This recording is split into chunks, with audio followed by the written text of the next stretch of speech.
Big basket இந்த issue வந்து கண்டிப்பா எல்லாருக்கும் தெரிஞ்சிருக்கும். அந்த ஒரு டெலிவரி பர்சன் வந்து என்ன பண்றாங்கன்னா, ஒரு உமனை வந்து ஹராஸ் பண்ணியிருக்காரு. டெலிவரி கொடுக்க போன இடத்துல நீங்க எனக்கு ஃபோன் நம்பர் கொடுங்க அப்படின்னு சொல்லி கேட்டிருக்காரு. அதுக்கப்புறம் அந்த பெண் வந்து அவங்களோட கஸ்டமர் கேர் எல்லாத்துக்கும் பேசி பார்த்துட்டு முடியலன்றதுனால போலீஸ்ல கம்ப்ளைண்ட் தராங்க. போலீஸ்ல கம்ப்ளைண்ட் கொடுத்த சில மணி நேரத்துல அவர் மீது வழக்கு பதிவும் பண்ணி வந்து பாத்தீங்கன்னா அவரை வந்து அரெஸ்ட் பண்ணி ரிமாண்ட் பண்ணிட்டாங்க. இதுல எந்த செக்ஷன்ல வந்து கேஸ் போட்டுருக்காங்கன்னா, section 4 of Tamil Nadu prohibition of harassment of women act 1998 வந்த ஆக்ட்.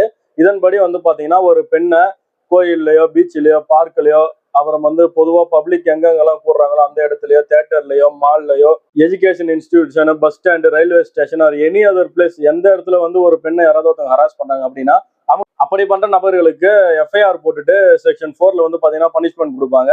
இதுல வந்து பாத்தீங்கன்னா அதிகபட்சம் 3 ஆண்டுகள் வரைக்கும் வந்து தண்டனையை கொடுக்கலாம். ஃபைன் போடுறாங்க அப்படின்னா கண்டிப்பா 10,000க்கு மேலதான் வந்து பாத்தீங்கன்னா இந்த ஒரு ஆக்ட்ல ஃபைன் போட முடியும் அப்படின்ற ஒரு விஷயத்தை தெரிஞ்சுக்கணும். இந்த ஒரு குற்றம் நிரூபிக்கப்பட்டால் கண்டிப்பா அந்த